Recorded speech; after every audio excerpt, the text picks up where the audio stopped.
이 통장 왜 거래가 안 되는 거죠? 죄송하지만 휴면 계좌로 전환돼서 출금이 안 됩니다. 네? 이 통장으로 매달 연금도 들어오고 공과금도 내는데요. 지점 통합 때문에 담당 창구도 변경됐고 복구를 원하시면 가까운 영업점으로 방문하셔야 합니다. 그 지점 없어진 지 1년 넘었는데요. 이건 실제로 지난달 서울 성북구에서 벌어진 일입니다. 78세 임순덕 할머니는 20년 넘게 쓰던 통장이 어느 날 갑자기 정지된 것을 ATM 앞에서 처음 알게 됐습니다. 국민연금도 못 찾고 병원비 이체도 막혀버린 상태. 더 이상 사용할 수 없는 통장이 되었고 가까운 은행 지점은 버스로 2번 갈아타야 겨우 도착하는 도봉구였습니다. 할머니는 통장을 잘못 쓴 것도 아니고 아무 통보도 없었는데 왜 이렇게 되는지 모르겠다며 눈물을 보였습니다. 이 사건은 단순한 개인의 불편이 아닙니다. 지금 대한민국 전역에서 벌어지고 있는 노년층 금융 차단의 현실입니다. 안녕하세요. 저는 조한길입니다. 전직 은행 부지점장 출신으로 현재는 고령층 금융교육 강사로 활동 중입니다. 35년간 은행 현장에서 수많은 어르신들을 상담하며 깨달은 건 하나입니다. 은행 시스템은 점점 더 빠르게 변하고 있고 그 변화에서 가장 먼저 소외되는 건 바로 어르신들이라는 사실입니다. 통장이 정지되는 건 단순히 돈을 못 쓰는 문제가 아닙니다. 주거비, 병원비, 공과금, 연금 수령 등 삶의 전반이 동시에 정지되는 문제입니다. 게다가 이런 계좌들은 대부분 하나뿐인 생활 통장입니다. 지금 우리 사회는 빠르게 은행 창구를 줄여가고 있습니다. 2025년 1분기 단 3개월 만에 5대 은행 지점 140곳이 문을 닫았습니다. 예전에는 농촌이나 지방에서만 볼 수 있었던 지점 축소가 이제 서울 도심에서도 일상처럼 벌어지고 있습니다. 지점이 사라지면 어떤 일이 생길까요? 자동이체 등록이 끊깁니다. 창구에서만 가능한 계좌 복구는 어려워집니다. 고령자의 경우 대면 상담 자체가 차단됩니다. 그 결과 병원비가 밀리고 연금 수령이 지연되며 심지어 돈을 안 줬다는 가족 간 오해까지 생깁니다. 저희 협회로 들어온 상담 사례 중에는 전세 보증금 입금이 막혀 이사 날짜를 넘긴 어르신, 고지서가 연체되며 신용등급이 떨어진 할아버지, 자녀에게 왜 돈을 안 보냈냐는 오해를 받은 할머니도 있습니다. 그런데 이 문제의 본질은 계좌가 아니라 접근성입니다. 은행 지점이 줄어들면서 디지털 기기 없이 거래가 불가능한 구조가 되고 있습니다. 스마트폰이 익숙하지 않은 어르신에게 앱을 깔라, 공인인증서로 인증하라, 비밀번호를 재설정하라는 요구는 실질적인 금융 차단입니다. 중요한 건 이건 일시적인 문제가 아니라는 것입니다. 은행은 앞으로도 지점을 줄일 것이고 그 대신 앱과 인공지능 상담, 원격 채팅을 강화해 갈 것입니다. 그 변화의 가장자리에 밀려나는 이들이 바로 어르신들이고 그분들이 쓰는 통장은 하나둘씩 아무 이유 없이 정지된 통장이 되어 가는 중입니다. 이 영상이 누군가의 통장을 지켜줄 수 있다면 주변에 한 번만 공유해 주세요. 여러분의 부모님, 이웃 어르신 혹은 스마트폰이 익숙지 않은 친구에게도 큰 도움이 될 수 있습니다. 지금처럼 조용히 사라지는 은행들 속에서 정보를 아는 사람이 결국 가장 먼저 준비할 수 있습니다. 지금 해야 할 일은 간단합니다. 1. 최근 6개월간 통장 거래 내역이 있었는지 확인하십시오. 2. 자주 이용하는 은행 지점이 아직 남아있는지 검색해 보십시오. 3. 주거지 인근에 은행 대리업을 수행하는 우체국, 농협, 신협이 있는지 확인해 두십시오. 우리는 아직 이 시스템을 바꿀 수는 없습니다. 하지만 그 속도를 예측하고 대비할 수는 있습니다. 그리고 그 준비의 시작은 바로 내 통장은 지금 안전한가? 를 묻는 것입니다. 아니, 이 근처에 하나은행이 다 없어졌다고요? 경기 시흥에 사는 82세 김영환 어르신은 매달 연금을 찾기 위해 늘 가던 지점을 방문했지만 폐쇄 안내문만 붙어 있었습니다. 대신 5.2km 떨어진 XX 지점을 이용하세요 라는 문구가 덩그러니 붙어 있었죠. 김 어르신은 결국 아들에게 전화해 차를 타고 이동해야 했습니다. 이제 그는 말합니다. 은행이라는 데가 노인을 배려하지 않는 곳이 되어버렸어. 2025년 현재 은행 지점의 대대적인 감축이 진행 중입니다. 국내 5대 시중은행만 해도 2025년 1분기 동안 무려 140개의 점포를 없앴습니다. 비단 시골이나 외곽의 이야기만이 아닙니다.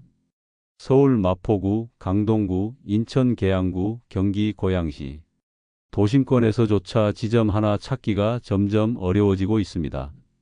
왜 이런 일이 벌어질까요? 표면적으로는 디지털 전환입니다. 그러나 실제로는 비용 절감과 이익 극대화 전략이 본질에 가깝습니다. 은행 입장에서 지점 하나를 유지하려면 인건비, 임대료, 전산 비용까지 포함해 연간 수억 원이 들어갑니다. 하지만 모바일 뱅킹 사용자 1인을 유지하는 데 드는 비용은 몇천 원에 불과하죠. 앱 하나면 계좌 개설부터 대출 신청까지 가능하니 굳이 창구 인력을 유지할 이유가 사라진 겁니다. 문제는 이 변화가 전체 고객을 기준으로 설계된다는 점입니다. 스마트폰에 익숙한 20에서 50대는 디지털 전환이 편리함으로 다가올 수 있습니다. 하지만 60대 이상 고령층에게는 전환이 아니라 단절입니다. 자주 들었던 한 어르신의 말이 생각납니다. 내가 은행을 다니지 앱을 다니는 게 아니잖아. 하지만 이제는 앱을 다니는 시대가 되었고 은행은 그 변화를 지점 폐쇄로 선언하고 있습니다. 여기에 정부 정책도 한몫했습니다. 정부는 2022년부터 금융기관의 비대면 서비스 확산을 장려하며 디지털 전환에 필요한 규제 완화와 기술 투자 확대를 지원해 왔습니다. 덕분에 창구 이용률은 급속도로 낮아졌고 은행들은 이 수치를 근거 삼아 지점을 줄이기 시작했습니다. 그럼 어르신들은 어떻게 하란 말입니까? 이 질문에 대한 답은 아직 완벽하지 않습니다. 일부 은행들은 이동점포를 운영하거나 시니어 케어 전담 상담 창구를 운영한다고 하지만 실제 이용 건수는 턱없이 적고 접근성도 부족합니다. 결국 현재 어르신들이 의존할 수 있는 건 가까운 상호금융기관 농협, 신협, 새마을금고 등 일부 남아있는 구도심권 지점, 그리고 앞으로 시행될 은행 대리업 제도입니다. 하지만 문제는 이 변화가 너무 빠르다는 겁니다. 정보를 모르는 어르신들은 지점이 폐쇄된지도 모르고 갑자기 ATM에서 거래가 막혀 당황하게 됩니다. 지자체나 복지관에서 알려주는 것도 아니고 은행도 몇 번 문자를 보냈다는 걸로 책임을 회피하죠. 그래서 우리는 지금 지점이 왜 사라지는가를 단순히 구조조정이 아닌 삶의 기반이 사라지는 문제로 바라봐야 합니다. 노년층에게 은행 창구는 단지 돈을 맡기고 찾는 장소가 아닙니다. 대면 상담, 신뢰관계, 가족과의 연결 통로, 심지어 일상 루틴의 일부였습니다. 그 창구가 사라졌을 때 벌어지는 일은 단지 불편이 아니라 불안입니다. 지금 필요한 건 단순한 불만이 아닙니다. 지점이 사라졌다면 나는 어떤 준비를 해야 하는가? 이 질문에 대한 전략이 필요합니다. 내 주거지 반경 1km 안에 아직 존재하는 지점은 어디인가? 폐쇄 예정 지점이 있는지 사전에 확인하고 대체 창구를 파악했는가? 지점 없이도 예금 이체 연금 수령이 가능한 환경을 갖췄는가? 지금 당신이 사는 동네에 은행 창구가 있다면 그건 이제 기본이 아니라 기회입니다. 그 기회가 사라지기 전에 준비하셔야 합니다. 이 통장이 내 전 재산입니다. 그런데 이게 지금 안전한 게 맞나요? 경기 용인에서 76세 임자순 할머니는 요즘 밤잠을 못 이룹니다. 40년을 모아 쌓아온 7,300만 원, 그 돈이 들어있는 건 단 하나의 새마을금고 통장입니다. TV에선 금고 부실이란 뉴스가 연일 나오고 지점은 예전에 다니던 곳이 폐쇄된 지 오래고 내가 지금 이 돈을 당장 못 찾게 되면 어떡하지? 이런 생각에 가슴이 철렁 내려앉는다는 겁니다. 임 할머니처럼 한 통장에 전 재산을 넣고 사는 분들이 적지 않습니다. 특히 고령층의 경우 복잡한 자산 관리보다 믿을 수 있는 한 곳에 몰아넣는 방식이 훨씬 익숙합니다. 하지만 바로 그 신뢰가 지금 흔들리고 있습니다. 은행에 돈을 넣으면 안전하다는 믿음, 과연 지금도 유효할까요? 그 해답을 찾기 위해선 먼저 우리가 지금 맞이하고 있는 현실을 정확히 봐야 합니다. 앞서 말씀드렸듯 은행은 점점 지점을 없애고 있습니다. 그런데 문제는 지점이 사라진다는 건 위기 징후에 대응할 기회도 사라진다는 것입니다. 통장이 이상해도 직접 찾아가 물어볼 창구가 없습니다. 금융사에 문제가 생겨도 현황을 직접 설명해 줄 직원이 없습니다. 이상 거래가 발생해도 앱 사용이 익숙하지 않은 고령층은 대응 자체가 어렵습니다. 그래도 예금자 보호가 되잖아요? 이 질문도 많습니다. 하지만 여기에 함정이 있습니다. 현재 우리나라의 예금자 보호 제도는 2025년 9월 1일부터 한도가 1억 원으로 상향됩니다. 기존에는 5천만 원이었죠. 이 변화는 분명 반가운 일이지만 주의할 점이 있습니다.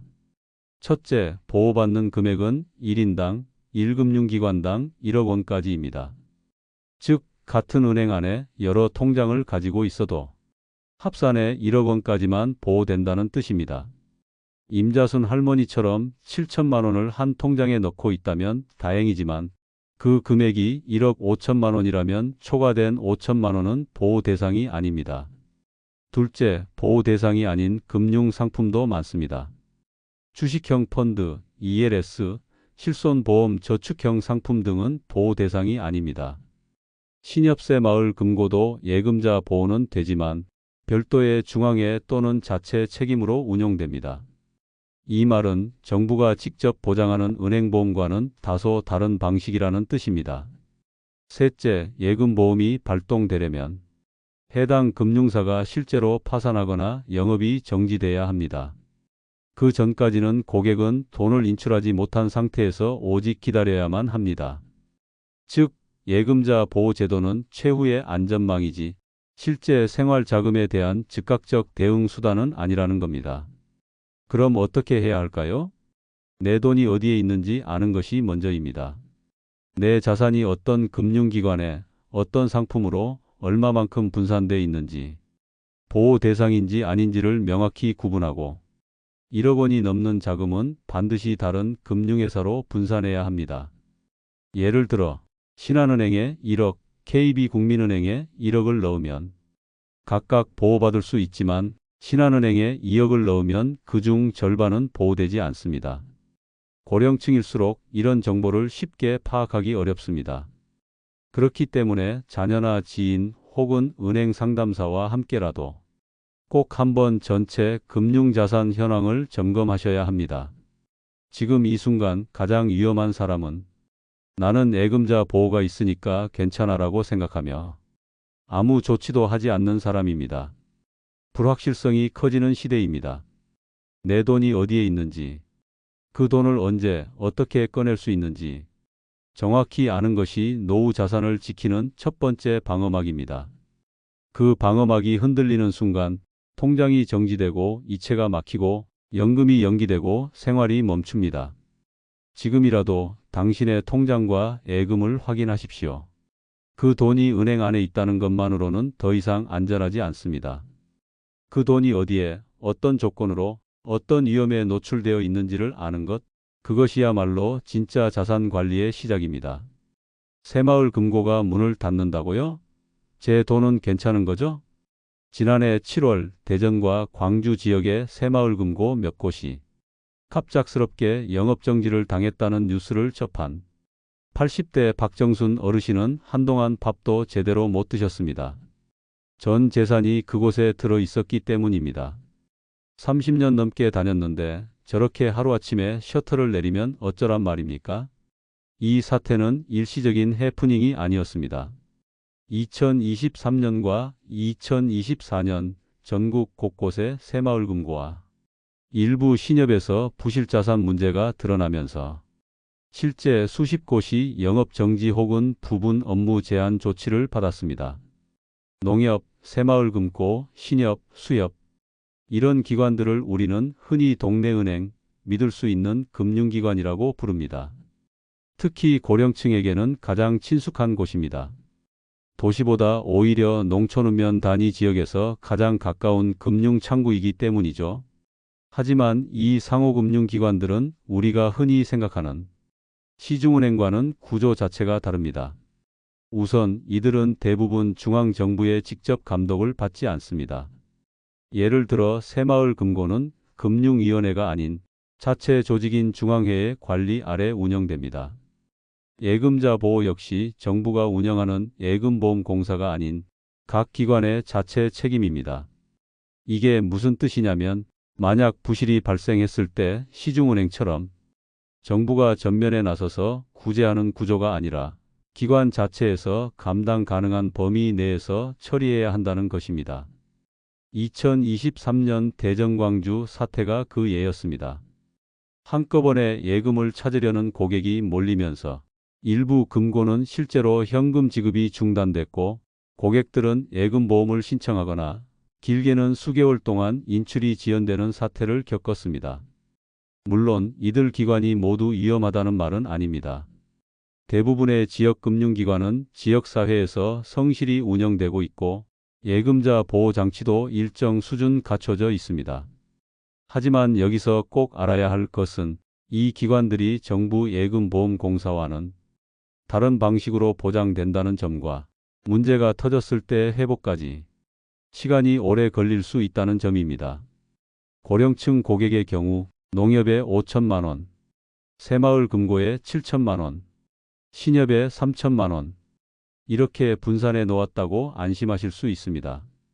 하지만 만약 이들 중 하나가 부실화되면 해당 기관의 자체 보상 절차에 따라야 하며 즉시 인출은 불가능할 수 있습니다. 그러면 어떻게 해야 할까요? 체크리스트 내 지역 금융기관 안전성 점검법, 자주 이용하는 농협금고 신협의, 최근 감사 보고서나 공시자료를 확인하십시오. 대부분 각 기관 홈페이지나 금융소비자 정보 포털 파인 FINE에서 확인 가능합니다. 한 개 기관당 예치 금액이 1억 원을 초과하지 않도록 분산 관리하십시오. 특히 새마을금고와 신협은 기관별 보장이기 때문에 복수 계좌 합산에 유의해야 합니다. 1년에 한 번 이상 해당 기관의 지점 통폐합 예정 여부를 확인하십시오. 폐쇄 예정 지점은 사전에 안내가 나오므로 사라지기 전 대비하셔야 합니다. 신협금고에만 자산을 몰아두지 마시고 최소 한 곳 이상의 시중은행 계좌를 병행하십시오. 국가예금보험공사 보장 대상인 곳에 최소한의 생활자금은 확보해 두셔야 합니다. 우리는 이제 선택해야 합니다. 익숙함만으로 자산을 맡길 것인가? 혹은 구조를 이해하고 위험에 대비할 것인가? 농협, 새마을금고, 신협은 여전히 중요한 금융 파트너입니다. 하지만 이제는 그 역할을 냉정하게 재점검해야 할 시기입니다. 과거엔 가깝고 믿을 수 있는 곳이었지만 앞으론 제도적으로 안전한 곳인가? 를 먼저 물어야 합니다. 지금 여러분의 돈이 있는 곳, 그곳은 단지 거리상 가까운 곳이 아니라 문제가 생겼을 때 곧바로 손 쓸 수 있는 곳인지부터 확인해 보셔야 합니다. 우리 동네 우체국에서도 신한은행 업무를 볼 수 있다고요? 그게 진짜입니까? 경남 고성에 사는 81세 정연자 할머니는 지난 6개월간 계좌 이체를 위해 2시간 거리의 시중은행 지점을 다녀야 했습니다. 아들이 보내준 생활비를 찾으려 해도 ATM에선 한도가 있고 상담도 받으려면 직접 은행에 가야 했기 때문이죠. 그런 정할머니가 최근 지자체 홍보지에서 처음 들은 단어가 바로 은행 대리업 제도였습니다. 이 제도는 단순히 새로운 정책이 아닙니다. 앞으로 은행 지점이 줄어드는 현실 속에서 고령층을 금융 서비스에서 배제하지 않기 위한 구조적인 해법입니다. 그럼 은행 대리업 제도란 무엇일까요? 간단히 말해 기존 은행이 하던 기본적인 업무를 다른 기관이 대신 처리할 수 있게 허용하는 제도입니다. 이때 다른 기관은 실제 은행이 아닌 우체국, 농협, 신협, 새마을금고 같은 상호금융기관 혹은 은행 간 협약에 따라 지정된 협력 지점입니다. 예를 들어 정연자 할머니가 기존에 사용하던 신한은행 통장을 고성읍내에 있는 우체국 창구에서 입금 출금 잔액 조회 이체 대출 상담까지 받을 수 있게 되는 것입니다. 이 제도는 2025년 하반기부터 단계적으로 시행되며 우선 일부 지역과 업무부터 시작해 점차 확대될 예정입니다. 왜 이런 제도가 필요해졌을까요? 지금까지 설명드린 것처럼 은행 지점은 급속도로 사라지고 있고 디지털 금융에 익숙하지 않은 고령층은 은행 서비스 자체에서 멀어지고 있습니다. 특히 농촌, 읍면 지역은 지점 접근성이 떨어지고 수도권 어르신들도 대중교통 이용에 어려움 등으로 실질적인 금융 소외를 겪고 있습니다.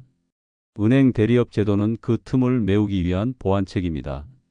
어떤 업무가 가능해지나요? 시행 초기에는 다음과 같은 업무가 가능해질 예정입니다.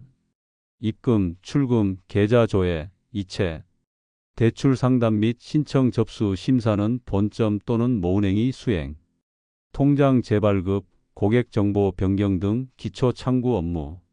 물론 복잡한 투자 상품 가입이나 전문 자산 관리 상담 같은 고위험 고지식 업무는 해당되지 않습니다. 어떤 기관들이 참여할 수 있나요? 현재 정부가 설정한 은행 대리업 수행 가능 기관은 다음과 같습니다. 전국 우체국 가장 강력한 거점, 농협, 신협, 새마을금고, 수협 등 상호금융기관, 은행 간 상호협약 지점, 신한은행 고객이 국민은행 창구에서 업무를 보는 구조. 단, 인터넷 전문은행 카카오뱅크, 토스뱅크 등은 대면 창구 자체가 없기 때문에 이 제도에서 제외됩니다. 기대 효과는 무엇인가요? 지점 폐쇄로 불편을 겪는 어르신들이 가까운 동네 창구에서 은행 업무를 볼 수 있음. 농어촌 지역 고령층의 금융 접근성 향상. 모바일 뱅킹 비사용자에 대한 최소한의 서비스 보장. 실제 창구 인력이 있는 곳에서의 대면 상담 유지. 하지만 주의해야 할 점도 있습니다. 제도 시행 초기에는 일부 지역, 일부 업무만 가능하고 모든 대리 창구에서 모든 은행 업무를 볼 수 있는 건 아닙니다. 우리 동네 농협에서 국민은행 업무는 안됨 등 제한적일 수 있음. 시스템 통합에 따라 일시적 오류나 지연, 수수료 문제도 발생 가능성 있음. 따라서 이 제도를 무조건적으로 기대하기보다는 해당 제도가 내게 어떤 영향을 줄지 미리 확인하고 준비하는 자세가 필요합니다. 가장 먼저 해야 할 일은 이겁니다. 내가 사용하는 은행은 어떤 대리업 체계를 갖추고 있는가? 내 거주 지역에서 가까운 참여 기관은 어디인가? 어떤 업무까지 가능한지, 수수료는 어떤지, 실제 직원이 있는지 확인하기. 앞으로 은행은 더 줄어들 것입니다. 그걸 되돌릴 수는 없습니다. 하지만 이 제도가 제대로만 정착된다면 창구가 사라져도 어르신들의 통장이 멈추는 일은 줄어들 수 있습니다. 이 변화가 시작되기 전 지금 정보를 아는 사람이 준비할 수 있습니다. 은행은 줄어들어도 내 금융은 멈추지 않도록. 그게 바로 이 제도가 생긴 이유입니다. KB국민은행 통장인데요. 우리 동네 우체국에서도 이체가 되나요? 제가 신한은행만 쓰는데 지점이 없어졌어요. 농협에서도 처리해 준다던데 진짜입니까? 요즘 어르신들이 가장 많이 묻는 질문입니다. 은행 대리업 제도가 시행된다고는 하는데 정작 본인의 통장이 어디서 어떤 방식으로 어느 수준까지 사용 가능한지는 누구도 친절하게 설명해 주지 않습니다. 이제는 어떤 은행을 쓰느냐보다 그 은행을 어디서 쓸 수 있느냐가 더 중요해졌습니다. 서울 성동구에 사는 74세 김정열 어르신의 사례를 들어볼까요?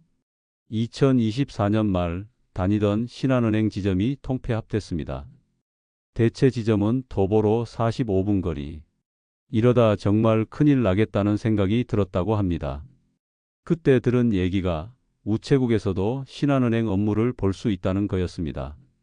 실제로 가능해졌습니다. 은행 대리업 제도가 본격 시행되면 특정 은행 계좌를 갖고 있는 고객이 그 은행이 아닌 다른 기관에서도 은행 업무를 처리할 수 있는 길이 열리게 됩니다. 예를 들어 신한은행 통장을 가진 사람이 우체국에서 입출금과 이체를 할 수 있고, 국민은행 고객이 농협창구에서 잔액조회나 계좌 등록을 할 수 있고, 우리은행 이용자가 신협에서 대출 상담을 받을 수도 있는 겁니다. 이렇게 은행끼리 혹은 은행과 상호금융기관 간의 대리계약을 맺으면 기존엔 한 곳에서만 가능하던 은행 업무가 서로 다른 창구에서도 가능해지는 겁니다. 하지만 중요한 건 모든 창구에서 모든 업무가 다 되는 건 아니라는 점입니다. 대리업 창구에서 할 수 있는 일은 꽤 많습니다. 입금, 출금, 잔액 조회, 이체처럼 일상적인 통장 거래는 거의 대부분 가능합니다. 대출 상담도 할 수 있고 신청까지 접수해 주는 곳도 있습니다. 고객 정보 변경, 예를 들어 연락처나 주소 같은 기본 정보 수정도 가능하죠. 하지만 통장 재발급, 분실 신고 같은 특수 절차는 여전히 제한될 수 있고, 외화 송금이나 펀드 보험 같은 복잡한 금융상품은 해당되지 않습니다. 또 대출 상담은 가능해도 실제 대출 실행은 원래 은행에서 처리하는 구조입니다. 이쯤 되면 이렇게 정리하시면 됩니다. 일상적인 일은 된다. 복잡하고 본사 승인 필요한 건 안 된다. 그렇다면 지금 우리가 해야 할 일은 뭘까요? 첫째, 내가 사용하는 은행이 대리업 협약을 맺었는지 확인해야 합니다. 신한, 국민, 우리, 농협, 각 은행마다 대리업 체계가 다를 수 있습니다. 둘째, 내가 사는 지역에서 가까운 창구가 어디인지 확인해 두는 것, 우체국, 농협, 신협, 새마을금고 중에 해당 은행 업무를 처리할 수 있는 곳이 있는지 알아보는 겁니다. 셋째, 내 통장이 그 창구에서 어떤 업무까지 가능한지 미리 물어보거나 경험해 보는 것. 되겠지가 아니라 해봤다가 중요한 시대입니다. 마지막으로 시범 시행 지역인지도 확인해야 합니다. 2025년 하반기부터 점진적으로 확대되기 때문에 전국 모든 지역에서 당장 가능한 건 아닙니다. 통장이 있다고 끝이 아닙니다. 그 통장을 어디서 꺼내 쓸 수 있느냐, 누가 도와줄 수 있느냐, 언제 처리할 수 있느냐, 이 모든 조건이 갖춰져야 진짜 금융 생활이 유지되는 겁니다. 은행은 줄고 앱은 늘지만 대리업 제도는 그 사이 어딘가에서 어르신들의 금융 생활을 붙들고 있는 유일한 구조일지 모릅니다. 지금이라도 꼭 확인하십시오. 내 통장은 지금 어디서 쓸 수 있습니까? 제가 이체한 게 아니라니까요. 누가 제 통장에서 돈을 빼갔어요. 충남 천안에 사는 73세 강모 어르신은 어느 날 통장 잔액이 갑자기 480만 원이나 줄어든 걸 확인했습니다. 자신은 이체를 한 기억이 없는데 확인 결과 스마트폰 뱅킹을 통해 모르는 계좌로 돈이 빠져나간 겁니다. 지점에 가서 따지려고 했더니 여긴 폐쇄됐다고 하더라고요. 전화로 상담도 안 되고 그냥 민원 넣으라고만 하고. 디지털 전환이 빠르게 이루어지는 지금 금융사고도 덩달아 늘어나고 있습니다.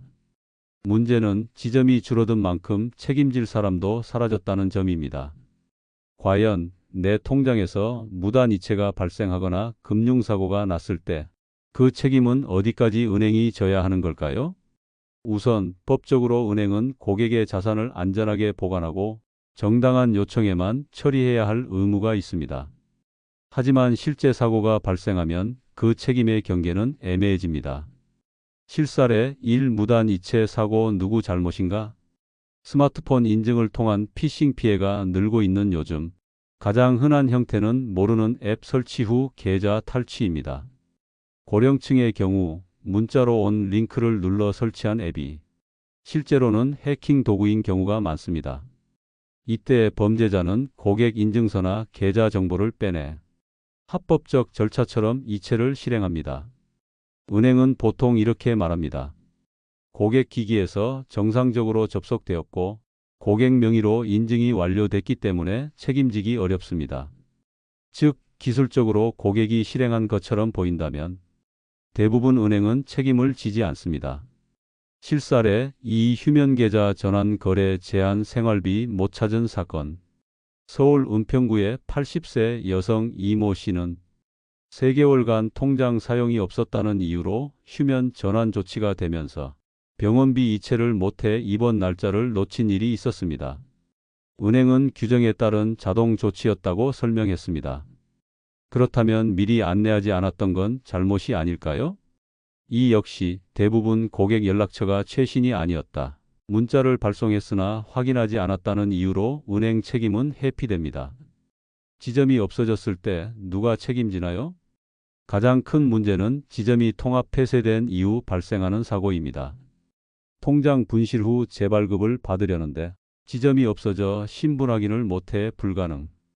예치금에 문제가 생겼는데 담당 직원이 이직하거나 지점이 사라져 경로 추적 불가. 분실된 카드로 누군가 사용했지만 지연 대응으로 보상 기한 초과.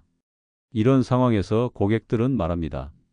내가 직접 지점을 찾아가도 안 되고 전화도 안 받고 누가 책임지죠?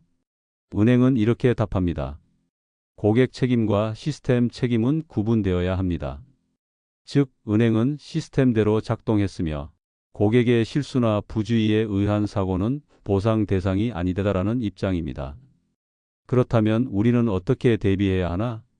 내 통장, 카드, 인증서에 관한 모든 기록을 최신 상태로 유지해야 합니다. 연락처, 주소, 등록기기 정보를 정기적으로 확인하세요. 거래 이상 징후 알림을 반드시 활성화해 두십시오. 잔액 0원 이하 알림, 출금 알림, 휴면 애정 알림 기능을 꼭 켜두는 것이 좋습니다. 지점 폐쇄 여부를 수시로 확인하고 대체 지점이나 대리 창구를 미리 등록해 두십시오. 민원 대응이 지연되는 경우 관련 근거를 확보해 금융감독원에 즉시 신고해야 합니다. 보이스피싱, 사기 문자, 이상 이체 대응. 매뉴얼을 자녀와 함께 정리해 두세요. 모르는 번호로 받은 문자나 전화에는 절대 계좌나 인증번호를 말하지 않는다는 규칙부터 정해두는 게 가장 중요합니다. 지점이 사라지면 사고에 대응할 수 있는 인간의 통로도 함께 사라집니다. 앱은 사고를 막아주지 않습니다. 콜센터는 사고를 대신 책임지지 않습니다. 그렇기 때문에 지금 이 순간 가장 중요한 건 내가 내 금융을 스스로 지킬 수 있는 구조를 만들어 두는 것입니다. 그게 휴면 방지 설정이든 지점 담당자와의 연락 유지든 가족과의 공유든 책임은 결국 나에게 돌아옵니다. 그리고 그 책임의 무게는 지점이 사라진 시대를 사는 우리가 반드시 짊어져야 할 현실입니다. 같은 예금인데 왜 저는 금리가 더 낮은 거죠? 앱을 설치하지 않으면 가입이 안 된다고요? 창구에서 했더니 수수료를 받네요. 예전엔 공짜였잖아요. 요즘 고령층 사이에서 점점 더 자주 들리는 말입니다. 통장은 그대로인데 같은 은행인데 디지털 금융을 쓰지 않는다는 이유 하나만으로 이런저런 불이익을 받는 일이 늘고 있습니다. 강원 원주에 사는 79세 이정심 할머니는 지난달 손주가 알려준 고금리 정기예금 상품에 가입하려고 은행에 갔습니다. 상담 직원은 이렇게 말했습니다. 이 상품은 앱 전용이라 창구에서는 가입이 안 됩니다. 할머니는 스마트폰이 없었습니다. 결국 같은 은행, 같은 조건에서도 0.8% 더 낮은 금리 상품에 가입할 수밖에 없었습니다. 이 사례는 결코 예외가 아닙니다. 현재 대부분의 은행은 앱 전용 상품, 비대면 전용 금리, 모바일 우대 조건을 기본으로 설계하고 있습니다. 왜 그럴까요? 은행 입장에선 창구를 통해 상품을 판매하는 것보다 앱으로 가입시키는 게 훨씬 비용이 적게 들고 효율이 높기 때문입니다. 사람 한 명을 상담시키는 데 걸리는 시간과 인건비는 줄고 모바일에 익숙한 고객만 대상으로 하면 운영이 훨씬 수월하니까요. 그 결과 디지털 금융을 사용하지 않는 사람은 자신도 모르게 금융상품의 2등 고객이 되어가고 있습니다. 단순히 금리만의 문제가 아닙니다. 창구에서 납부하는 공과금은 수수료가 부과되지만 앱 이체는 무료입니다. 창구 이체는 하루 1,000만 원 제한이 있지만 앱은 3,000만 원 이상도 설정 가능합니다. 창구에서 연금 조회나 세금 자료 요청을 하면 서류 준비를 해야 하지만 앱에서는 실시간으로 조회가 됩니다. 심지어 고객 응대 서비스마저 차별적입니다. 고객센터에 전화를 걸면 모바일 앱을 이용해 주세요 라는 녹음 안내가 가장 먼저 나오고 실제 직원과 연결되기까지는 10분 이상 대기해야 하는 일이 다반사입니다. 또한 앱을 이용하지 못하는 고객은 실시간 이상 거래 알림, 금융사기 탐지 알림, 이체 사전 안내 같은 보안 관련 기능도 놓치게 됩니다. 이쯤 되면 질문이 생깁니다. 디지털 금융을 안 쓰는 게 죄입니까? 그렇지 않습니다.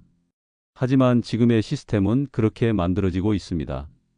편의를 위한 디지털화가 아닌 비디지털 고객에 대한 배제로 바뀌어가고 있는 것입니다. 그럼 대안은 없을까요?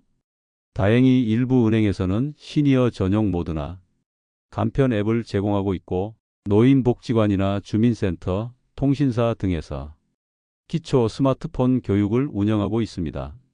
문제는 이런 정보가 어르신들에게 제대로 전달되지 않고 있다는 점입니다. 또한 자녀나 가족들이 어르신의 금융 앱 환경을 같이 정비해 주는 것도 큰 도움이 됩니다. 글자 크기를 키우고 자주 쓰는 메뉴만 모아서 홈 화면에 고정시키고 필요 없는 메뉴는 숨기고 보안 설정을 사전 조율해 두는 방식입니다. 가장 중요한 건 디지털 금융을 쓰는 것이 어렵다는 것을 부끄러워하지 않아야 한다는 것입니다. 그건 개인의 잘못이 아니라 금융 시스템이 너무 빠르게 앞서가 버린 탓입니다. 지금 필요한 건 조급한 전환이 아니라 시간을 갖고 적응할 수 있는 구조와 도움입니다. 그리고 그 도움은 가족에서 시작되고 지역사회로 확장되고 결국 금융기관이 함께 책임져야 할 문제입니다. 디지털을 쓰지 않는다고 금융에서 소외돼서는 안 됩니다. 어르신에게도 여전히 돈은 삶이고 그 돈을 다룰 수 있는 권리는 누구에게나 있어야 합니다. 이 돈 설마 못 돌려받는 건 아니겠죠?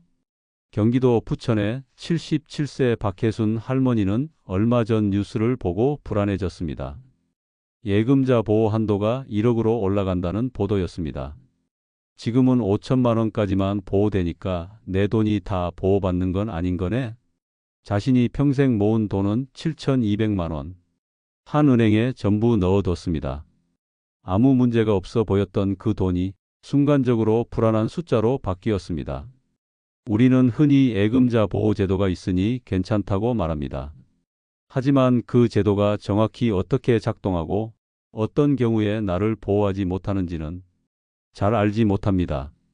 먼저 예금자 보호 제도는 금융회사가 파산하거나 영업이 정지됐을 때 고객의 돈을 일정 금액까지 국가 또는 기관이 보장해주는 장치입니다.